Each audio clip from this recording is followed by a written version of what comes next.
Good morning, everyone. Today we're having Erin on to the show, a new friend of mine, all the way farther out west in the Arizona area. She is making a huge impact on overall wellness, people's approach, and really just kind of combining mind and body and making this hard transition, whether it's weight loss resistance or just being part of a community to make exercise more fun and more educational. We're going to rock it with Erin this morning. Enjoy the show, folks. It's going to be a good one.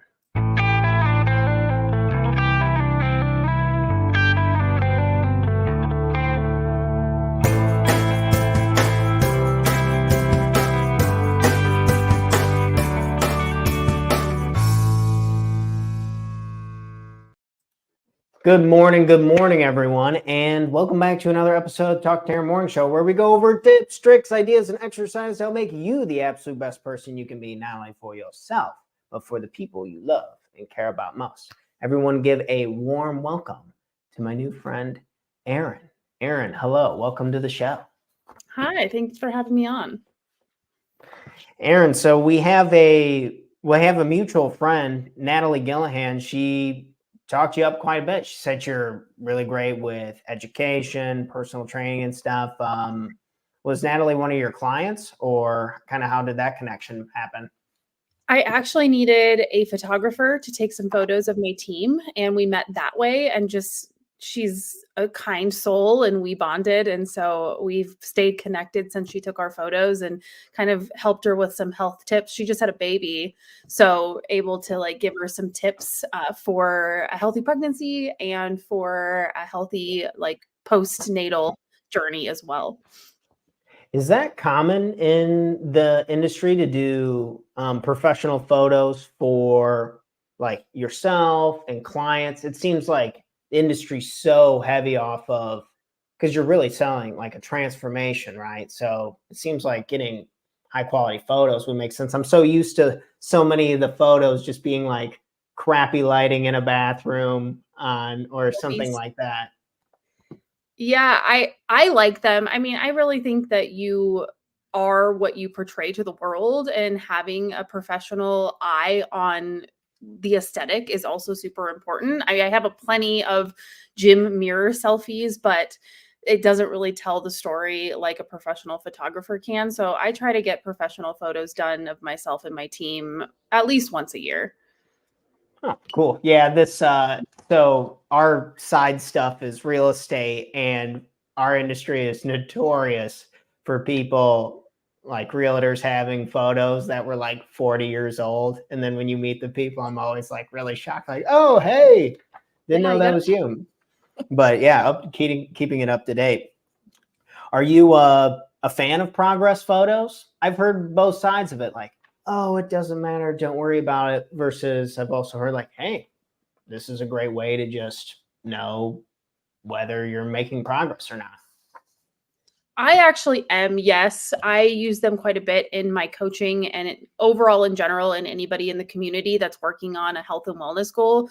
The scale focus tends to overconsume people when we can see a lot more visual changes, usually in photos. And so if we aren't seeing it one way, then moving it to, a measurement or a photo can give people a lot more hope along the way, that if the scale is not doing what it's supposed to be doing.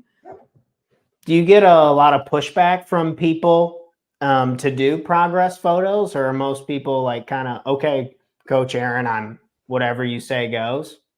There's some hesitation in the beginning, usually, oftentimes because we share them on social media, but we don't share everybody. So the thought process is that as soon as I put my photo in of myself in a swimsuit, I don't feel comfortable, it's going to go immediately on the internet. And we assure people that it's we make sure that it is okay, and we get consent, written and verbal, from clients to make sure that posting photos is okay with them. And so the hesitation is usually that. And then once we are able to show a couple weeks of progress in photos, it becomes a lot more of a situation where people are appreciative of having those. And then, a year later, seeing how far they have come, it's huge to have those. No, I'm sure. So getting like written So that I didn't even consider that, getting written consent from someone, because I know one of my girlfriend's friends was talking about the coach or the fitness trainer was posting them, and they didn't know, or they really didn't want them, and they were really upset about it. Yeah. And so, It's a but I huge didn't. violation. It can be if you don't ask for permission, because one, it's vulnerable. We don't know what people's professional lives are. We don't know what their personal lives are. Putting them in their underwear essentially on the internet is a no-no unless they say yes. And oftentimes when they're getting amazing results, they do want their photos shared because they're proud of themselves. But in the beginning, it's really hard to see what you're going to become, 6 months from now or a year from now or whatever. Yeah, no, that makes sense. When you were kind of getting into the online space for yourself, did you have resistance kind of putting your own stuff out there, or did it not really matter to you, or was it kind of a learning curve for you as well? I think I was a little bit hesitant in the beginning, but I really wanted to share that what I was doing was possible. And so I got over it rather quickly. And that's how I built my business and how I built my online following, was by just posting pictures of my personal journey. And so I think that was really beneficial for people to see that it can be done. I was, in my 30s, so I had to do things a little differently than I did in my 20s, and people resonated with that as well. I had a full-time job and I was changing my health and my body composition. And so for me, the photos were huge for like building support and showing people that they can accomplish this. Yeah. I really like this idea of the photos versus the scale, and really seeing how your body's changing. It seems, and I'm a novice, but just, fat and muscle don't weigh the same, and how your body changes in different areas. And so, yeah, it seems to make a lot of sense. Yeah, exactly. Well, I kind of fast forwarded quite a bit. Do you mind? Did you get into this industry and on your path because you wanted to make some changes for yourself, or could you take us back to a bit of the beginning of your fitness journey and your business? Yeah, so I was just one of those people that had tried everything to get to a body composition that I wanted to be in and the mindset that I wanted to be in. I suffered from some mental health issues from my teen years, my early 20s, like all the way through my adult life. So that was number one, is really focusing on my mental health through my physical health. But I also liked the idea of being and looking fit. And I tried all the things that actually did not get me to looking and being fit, all the crash diets, all the unsustainable approaches. And finally, like, took a deep dive into it after a rough year. I ended a serious relationship. My dog died suddenly. Like, anything bad that could happen did. And I was kind of at my rock bottom. And so I was sitting actually in a bar in like Thanksgiving Day in 2018. And I sat down next to somebody, and she was an ex bodybuilding athlete. And her and I started talking about fitness and wellness. I was going to the gym 5 times a week. I had been since I was, 29. I love going to the gym. That was never a problem for me, but my eating and drinking were a problem. And so I was like, I've always kind of wanted to do a bodybuilding competition. And even though I looked nothing like a bodybuilding athlete, she encouraged me to try it. And so I went into my gym that day and talked to my trainer and was like, I kind of want to try bodybuilding. And he kind of scoffed and was like, well, we can if you want to. And so I just got to work. It was started that December, and I dove right in and competed twice in 2019 and lost 40 pounds, and just started to like really understand food and what I was doing with my food relationship, what I was doing with my relationship with alcohol. And it was like this aha moment for me. And I didn't get into coaching until later in 2020, when the world changed. I was working in restaurants at the time, but what I wanted to do was just show people that, one, fitness and wellness didn't have to be a never ending grind of misery, and you can get to your body composition goals without like the pain that I thought I had to be in. And so that was kind of the launching point of me starting my business. Okay. This, it's not the funnest conversation, but it seems to come up a lot, this pattern of feeling some pain and wanting change, and this helping inspire change. You and I think mental health, not that it's never been important, but I am excited about the conversation coming up more and more. Do you mind sharing a bit about those struggles, and kind of, was it like career related? Was it something with relationships you had going on, or what was some of the struggles in that world that you had? I think kind of all of the above. It started in my teen years. I had really bad social anxiety. I've always been introverted by nature, and I never really found like my place. And I kept kind of, throwing everything I had at trying to fix my mental health without actually focusing on what is important. And so I was in all these jobs that I restaurant industry is really hard. I was grinding constantly as I progressed from teen years to adult years. Uh, Traditional education was challenging too. I've always been like a fast learner, but I didn't really connect with traditional education, and so I came from a family that was like, go to college, get a master's. You like my cousins are doctors and stuff, so um, that it was hard for me, and I had a lot of anxiety around it, and I didn't really find my place. And so that kind of just followed me through my like early years into bad relationships. I was self-medicating with alcohol, all the while trying to look and be fit, which of course those two don't go together very well at all. And so it was like a grind to be fit, and then like kind of the opposite of that pattern, which was like going out to the bars every night and having multiple cocktails, drinking too much, and then waking up the next day and doing it all over again. So I had to kind of that, drinking in and of itself causes anxiety. And I do still consume alcohol from time to time, but it's far, far less. And so that was kind of the buildup of the journey, but it started with anxiety in my youth and a little like some depression in my younger days, and then just followed me through like self-medication habits and self-sabotage until I was 34 and finally broke that pattern. Yeah. And you said you had gotten a trainer, or was it something just you were able to do, or was there something what really helped you think break that pattern? It seems like really shattering that pattern and developing a new one is like the hardest part of it all. Yeah, it was just small incremental changes. It started with getting a trainer and starting to get into the gym. I tried to run for a long time too.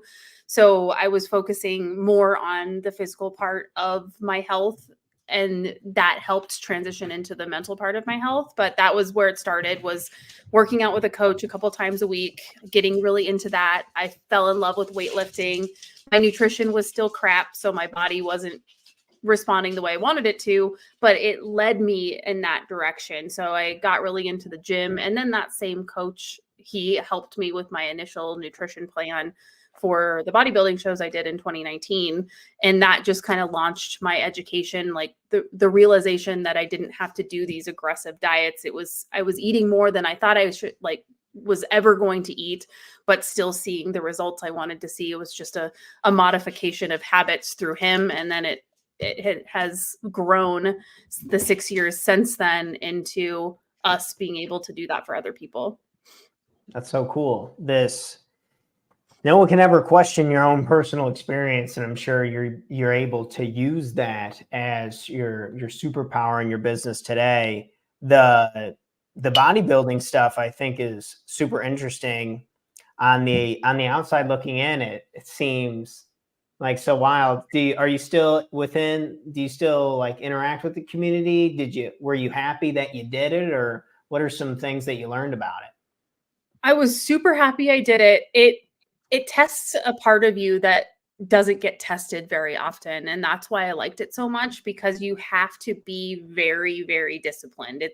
You're eating the same foods. I ate the same foods for almost that whole year. I took probably 8 weeks of a break, and that was at like different times. So it was the same food straight for 7 months, no alcohol. I didn't eat out. I was training. I was like, it was solely focused on that part of my life and that part of my health. I'd just go to work, train, and eat and go to bed.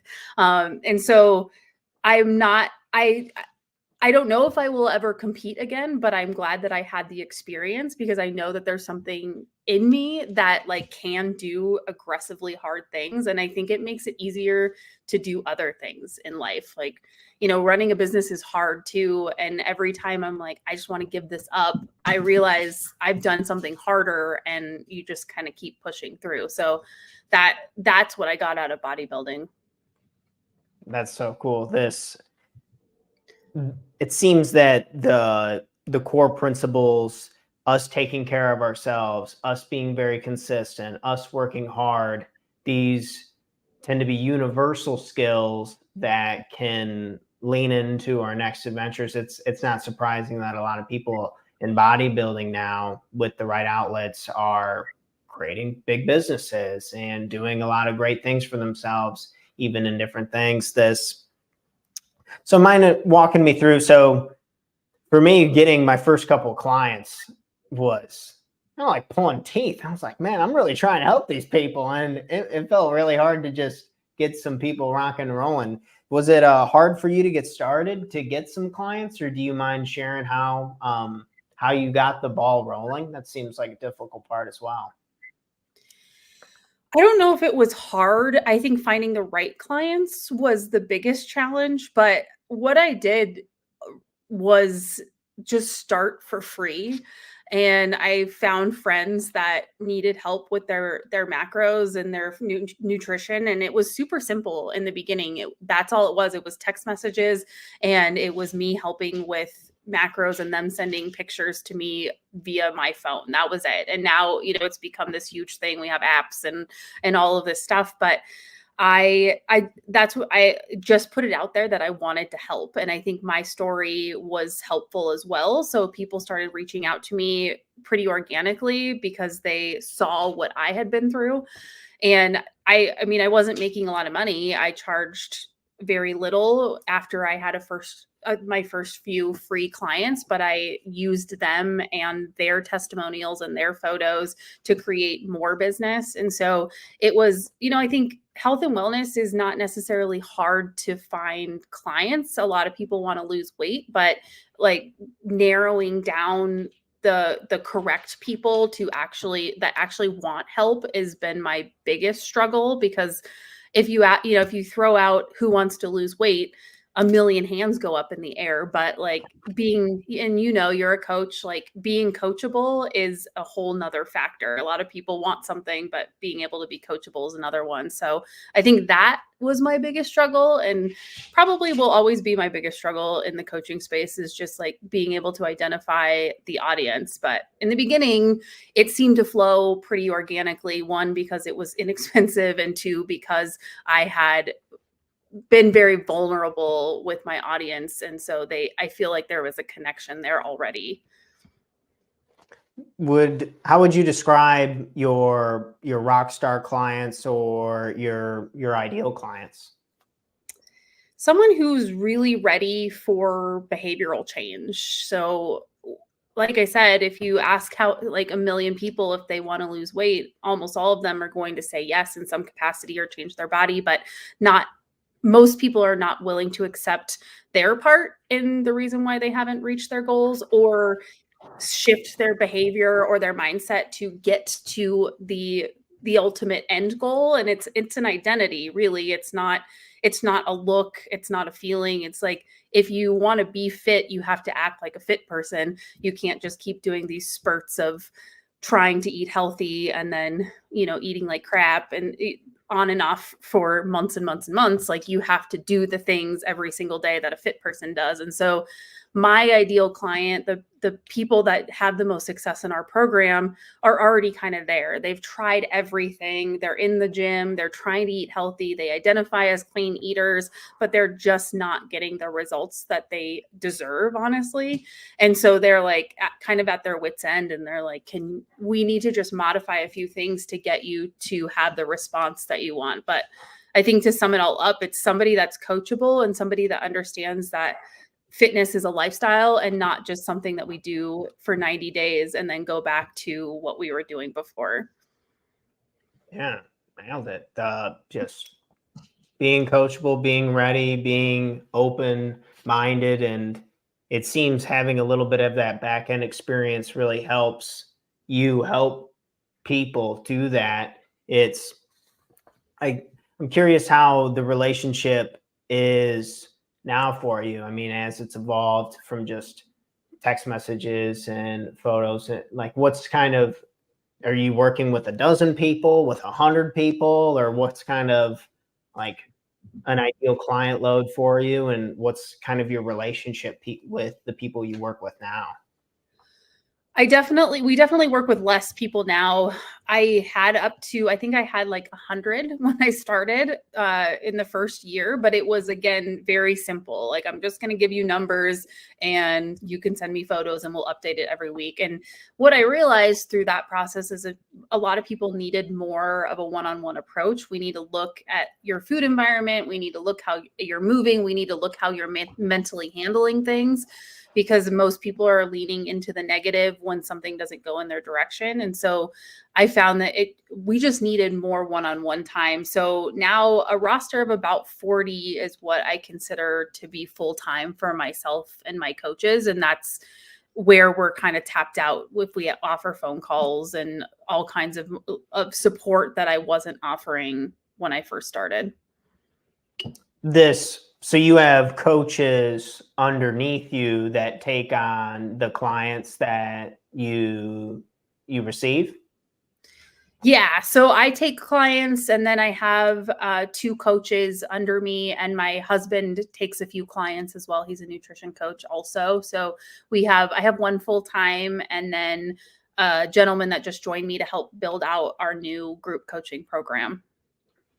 That's cool. What are some things that you're learning about? So I'm a one-man show still to this day. I've been interviewing some assistants to take on mainly like the social media stuff, the back end of it. Do you have any recommendations of like having people work under you? Were there some friction points, or kind of like how do you like structure expectations and stuff like that? I think it's been the most challenging part of this business was bringing on employees. And I was in operations prior to this. So I had probably like at sometimes 100 employees at a time. I ran a couple of restaurants, but it is not the same in the online space because I was running restaurants. And so the people working for me are in front of me every single day. And so understanding and figuring out how to work with online staff is a massive learning curve. But I think the most important thing is having a community culture and them really buying into the culture. I've let go of some coaches that I had in the past that just didn't. There's nothing wrong with them as people or as coaches. They just didn't buy into my vision and how I see people's health and wellness moving forward. And so I think that's the most important thing, is just making sure that like we are all on the same page for what we want to provide to our community together. And that way the messaging, because everybody's on social media, right? So they're on social media as well. And if their message doesn't match my message, then there's this like huge disconnect between the clients that I want to bring in and our current community and how I want to approach health and wellness. And I did struggle with that. I mean, pretty much all of last year was a struggle of trying to figure that out. And I think I'm finally in a place now with a group of people that like we vibe and we are all on the same journey to help people together. That's beautiful. I'm sure, or you would know better, just like letting people go and moving on was part of me thinks like, oh my gosh, that'd be really emotionally intense and this and that.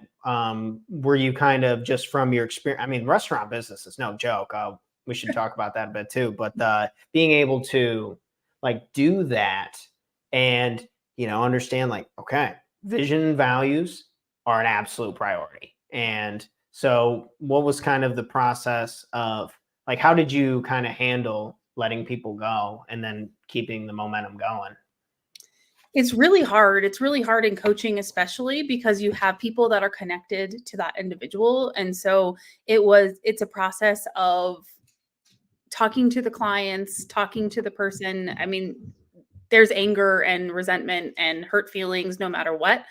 Always when you let people go, it's the unfortunate part of the situation. And I admittedly have like in my past waited too long. I think that would be my piece of advice for anybody that has to do it is like as soon as you know that the person is not really fitting with the culture of your business, just have that conversation and have them exit because there's no changing that if that is who they are as a person. And it's not that they're doing anything wrong or saying anything wrong. It's just not aligning the same way as I want it to go or whoever wants it to go. So I definitely waited too long and caused a lot of resentment and a lot of issues for myself and probably them too in the past. And so that's kind of where I'm at now is like if it's not working and I don't feel it goes quickly instead of waiting and trying to like see if the problem will correct itself. Usually if it's a culture thing, it's not going to correct itself.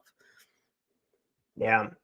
This idea, I think it's exciting for those who maybe, I just have a lot of friends who feel frustrated with, oh, I got this degree and, I'm doing something different with it. And I'm thinking in my head, what, I mean, does that even matter? If you match vision and values, like we just want that. And we'll teach you what you need to know, but we need certain like people and personalities.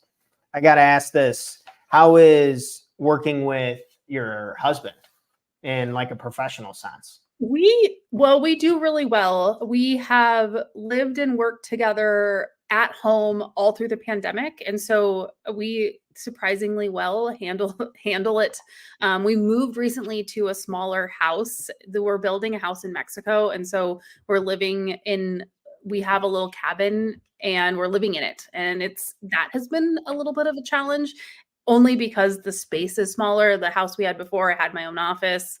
He had his own office. We could kind of shut ourselves off into opposite areas of the house. But as far as like working with him directly in the business, I actually have my head coach do most of the like communication business wise, because that way we can be separated. So he has a call with her to go over any client issues that he might be having. But I mean, he's great at it. And we both agree as far as like what we want to see for people's health and wellness. So that's helpful, but also having like a little bit, like 1 degree of separation between us is beneficial as well.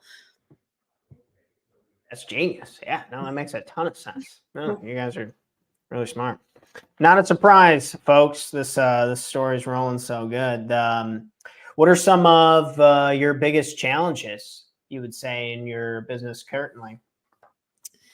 I think trust is a huge issue at the moment in the online space. There was an online boom in 2020 and we all did pretty well that year. And that's the year I happened to start my business. So I was kind of riding that high. And now a lot of people hired online coaches, business coaches, fitness coaches, like a lot of things were happening online, right? So if they got burned, and a lot of people got burned because the online space is full of amazing people, but it's also full of people that aren't so amazing, just like any job, right?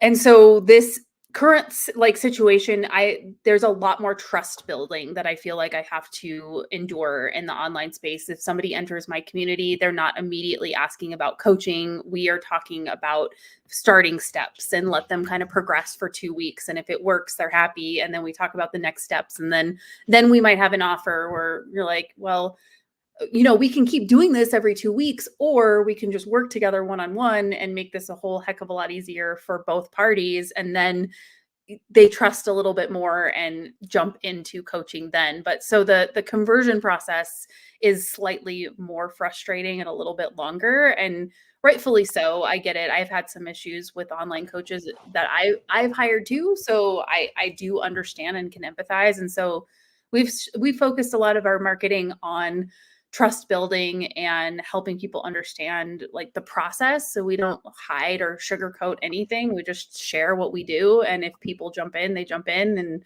if not, they don't. But it is a little quiet, or more quiet than I'm used to. Yeah. Well, moving kind of into this online world and building trust, you absolutely nailed it. This, like, whether it's our personal brands, or I'm a big believer that we tend to buy the coach versus like the process. We just really like this person, diving into it. Are you noticing big differences in the people who you work with in the online space versus in person? Does your business have a preference for one or the other, or what are some pros and cons between the two, if you could share? We actually are fully online. So I used to take people in person, and we ended in-person coaching in September of last year. So relatively recently. I found that what happens in the personal training, like in-person space, is that we don't have full access to the story of each individual that we actually really need to see the change that we want to accomplish. And we work with a lot of people that have struggled with weight loss and their health, a lot of autoimmune conditions, stuff like that. And so we really need to be able to see the full picture. And when you see somebody twice a week in person, you don't really get the full picture of being able to kind of deep dive into how their week was. And if they miss a session, then usually what happens when somebody misses a personal training session is that's just a wash for the week. And if they miss a session or at the gym, because we do fitness programming as well within our program. So if they miss a session on Monday, that's still in their program, they can just do it on Tuesday or Wednesday. So it teaches people how to be a little bit more resilient and how to fit it into their schedule as opposed to my schedule, which, like, if you are seeing me twice at noon on Tuesdays and noon on Tuesdays fills up for you, then they're just not working out or talking about nutrition or modifying any sort of behaviors. And that was frustrating to me. My in-person clients were not doing as well as my online clients, and my in-person clients were paying far more to work with me in person. And so I shifted to online to give people actually what they needed at a lower price point. Wow. Cool. No, it's you gotta do them to figure it out, like diving into it, leaning out what works best for you. Yeah, I've been really enjoying and rocking the online side of things. I know a few of my coaching friends who do in person still, but yeah, I love the online space. I almost feel like everyone's a little more comfortable behind our little squares that we got going on the online, but. So I'm curious about your approach to nutrition. I was listening to some of your videos. Everyone should definitely go check out. Let me pull it up on my screen. Erin's community, Commit to Fit, and just some of the content I was checking out earlier. You were using these terms, and you can see them in the bottom. Weight loss resistance. What does this mean, and kind of what's your philosophy on weight loss? Now, we take a whole mind and body approach to fitness, and especially weight loss. A majority of our clients come to us with weight loss resistance, which essentially means that they've tried a lot of things: diets, exercise, various programs and they still can't get to the body composition that they want, and they are relatively stuck. So what we might see is like a 5 to 10 pound shift up or down, but it's not really going anywhere. We're losing a lot of inflammation. We're not losing body fat. They're working out. They're not seeing muscle gain. And what we identify there is what might be happening internally if we need to address lifestyle factors that aren't just nutrition and exercise related. So like sleep, stress, routine. We do a lot of work with routine and habit building because oftentimes that's the problem. People are like overly fatigued with decision making and they let their health and wellness goals slide because they can't keep up with all the decisions in their day. So we're going to work with limiting decision fatigue. We're going to really take a deep dive into people's nutrition. Like, people enter coaching and think they're going to get a template, and that's not what ours looks like at all. We're going to look at where you're at right now and modify that. So it's not, most people want to do like, let's say keto, for example. Like, I was eating a ton of carbs before, and then I'm going to jump into keto and eat none. And I can keep that up for like 8 weeks, and then I get burnt out and eat all the carbs and all the weight comes back. So instead of that, we're going to look and be like, okay, so your diet is primarily carb-based, and let's modify this so that we're eating the right carbohydrates, but balance it with protein, start to see some body composition change. And this, again, the same thing with sleep, stress, routine. All of those things are part of the program and create like a full comprehensive like path for each individual to get to where they want to be. How much protein I gotta be eating to get monstrous, to get jacked? It's I see these I don't even know. Some people are throwing out these egregious numbers, and some people are like, oh, you don't even like need that. Sometimes I feel from like a novice's perspective, it's kind of hard to like figure out what information to take, you know? Yeah, it's totally hard. And there's so many mixed messages all over the internet. That one, like you said, one person will tell you to eat a ton of protein. Someone will tell you don't need that much. Somebody will tell you to eat all protein. Someone will tell you to eat none. Like, it's essentially, that's the problem. And that's why we have to identify what works for each individual. If you're somebody who has a hard time putting on mass, like, you're going to have to eat a bunch of food and a bunch of protein. Some people put on mass a little bit easier. And that's why that these like cookie cutter approaches just don't work, because we're not taking anyone's individuality into consideration, their life. Like, if you're sitting a lot recording podcasts, like, how are we going to get you up and moving? Those kinds of things, that your job might be different than the next guy's job. And that's why this is so effective and so beneficial, because like, really get to know you and how your body responds to variables, as opposed to just being like, eat this number of protein and like hope for the best.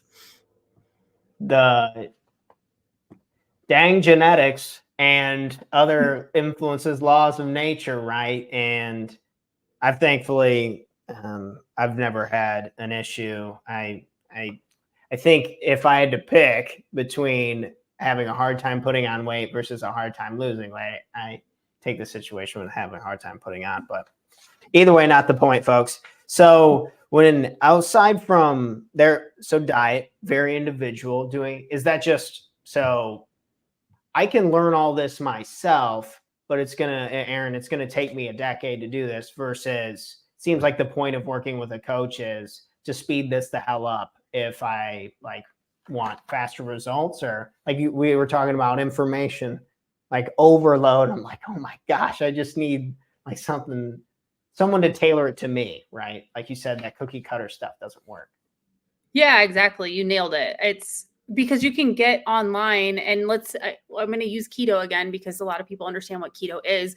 You get online and you're like, I'm going to try keto. And then the first post you see is somebody being like, low carb is terrible for you. And then the next post you see is water is terrible for you. And you're like sitting there with your water in your hand. So yeah, I mean, we're squashing the fear mongering, and we are like matching the program with each individual, because what happens there is like you're going to think keto's the right way, and then somebody's going to say it's not, and so you're like diet hopping or nutrition hopping, program hopping, all of these things, and that's not going to lead to any results at all. That's just going to put you in this like whirlwind headspace where like nothing works for you. And that's, you know, that's kind of the path we see with fat loss resistance in general, is people are like, well, I've tried everything, nothing works for me. And it's because they've tried it for 6-8 weeks, it didn't really work well, or the weight came back on, instead of creating a path specifically for them that makes sense for their lifestyle. Like if they travel a lot,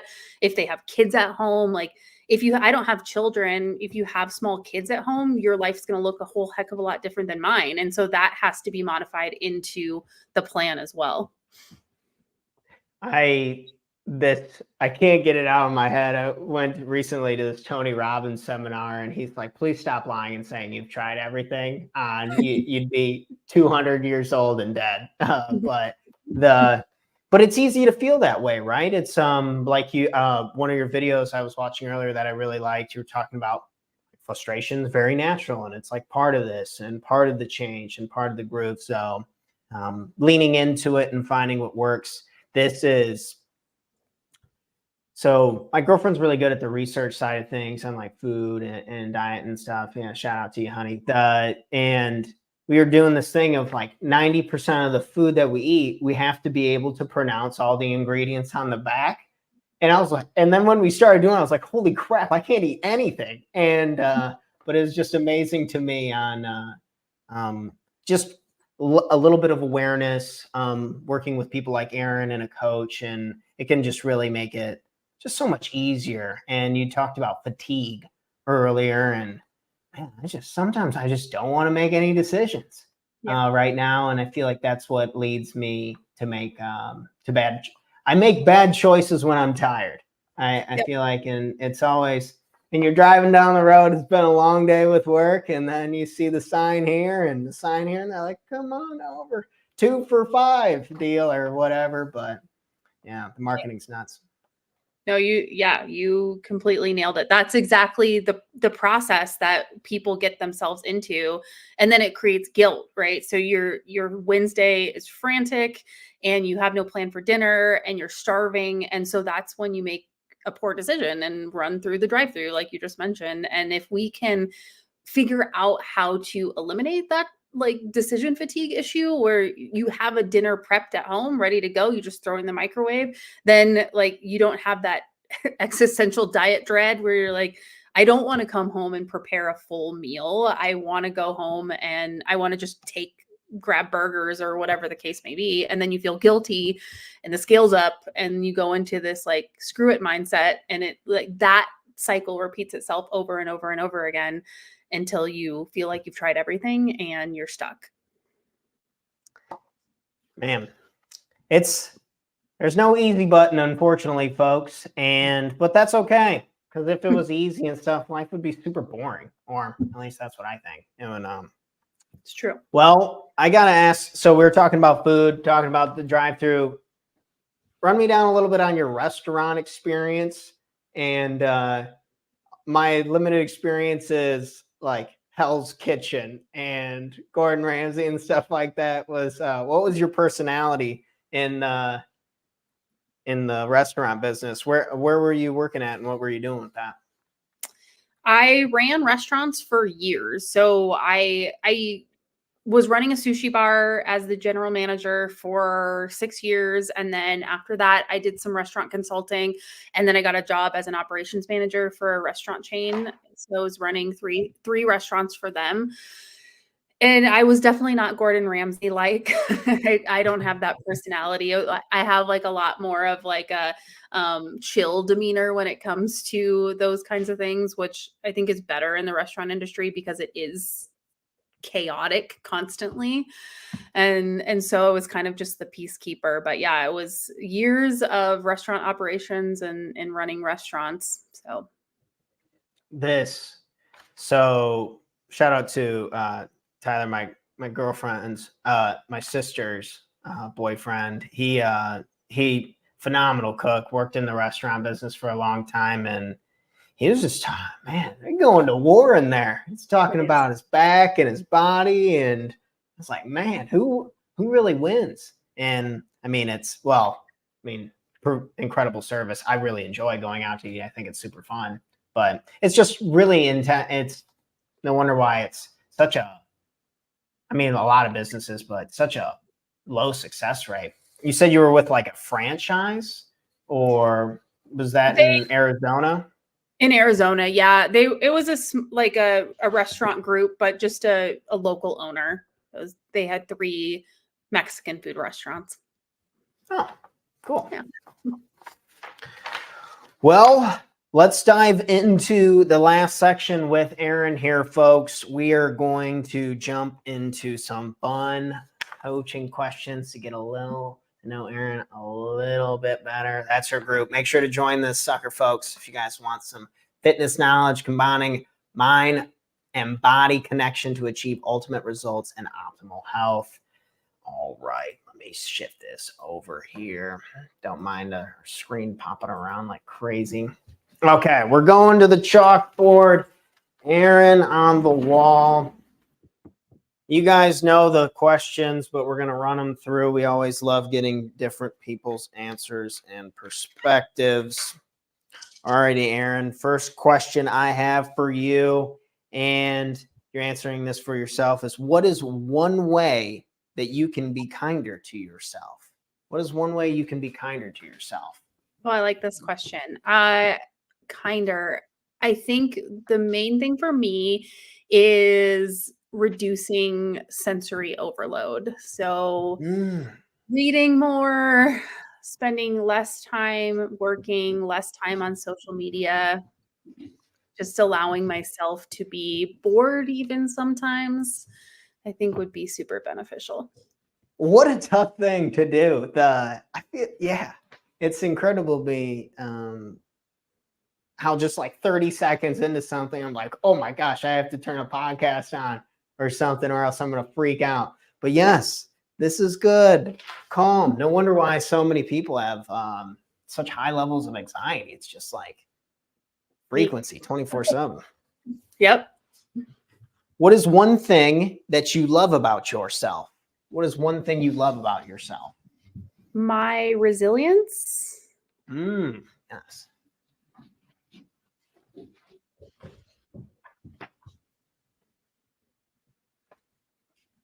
Next one is, what do you want to celebrate at the end of this year? What do you want to celebrate? I want to celebrate a more peaceful outlook with my business and my lifestyle. Mind speaking on that a little bit more? That's beautiful. Yeah, because I come from the restaurant industry, I'm used to a high level of chaos, and I've kind of carried that over into my business, and I want to give myself permission to not live in chaos and not live in constant grind mode and just enjoy life as well as enjoy helping people, but not make everything about business. Oh, that's great. I feel like it's so easy to, I mean, there's no one calling and say, hey, Erin, like slow down, or, I mean, you can limitless, you can go and go and go as much as you want. And if you have resilience, it can either, it's obviously it's done really well for you, but it can also not everything's all good. Yeah. I feel like we're recognizing a nice pattern of sensory overload, having a nice zenful outlook. I think I saw the right pictures on there. It was on your Facebook, you building a house in Mexico. They were getting like the walls up and stuff like that. So you're going to move from where you're at now to Mexico full time? We'll be living kind of both. So we're going to live most of our time in Mexico, but Sick. Then come to Arizona. Yeah. Basically the goal is to live between the 75 to 85 degree range all throughout the year. No extreme weather. Wow. Okay, jealous, but moving on. What is your biggest challenge right now? What is your biggest challenge right now? My biggest challenge right now is my anxiety and understanding my need for rest. Mm.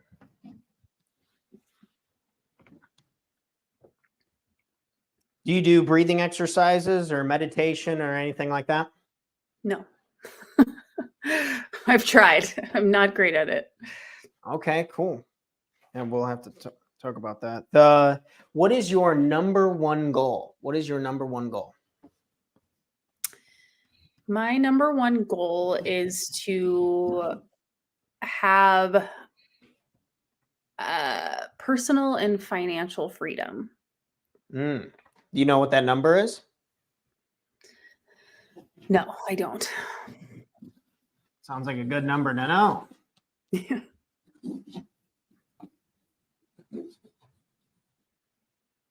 Yeah, this fun exercise that we built out here is just like the price of your home, the car, and all this, and just being like, what the heck is that number? And just being able to always want to work backwards. But okay, these were Erin's answers. It seems like we got a ton of opportunity on you got the hard work part down. That seems like, man, that is really tough. So yeah, I love you for that. But just kind of reeling it back in and taking a couple deep breaths. Maybe once an hour, we take a nice deep breath, pulling ourselves and asking that question, is my head where my feet are at? Is my head where my feet are at? All right. Well, folks, it was so, I really appreciate you coming on to the show, Erin. How can folks get a hold of you, learn more about you, and get some help with nutrition and fitness and training? Yeah, I mean, the main place is the Facebook community. If you're on Facebook, so it's Commit to Fit Transformation Specialists. I'm also on TikTok and Instagram at Coach_Erin_McDonald. Same thing on TikTok, no underscores. And then 8 Wellness Collective is my business. So you can also check out our website and submit an inquiry online if you just want to chat and find out more about how we can help you. Okay, wonderful. And all the links for this will be in the description, folks. So check it out. Check Erin out. Give her a follow. And yeah, so much more to come. I'm really excited to have to keep in touch on your journey. You're absolutely a rock star and beautiful soul. So thanks for coming on the show this morning. Yeah, thanks for having me. All right. Say bye, Erin. We are out of here. Stick around. We'll be chatting, but you guys have a good rest of your day. In case you need to hear it, I love you. You're badass. You got this. Let's have a good one. Peace.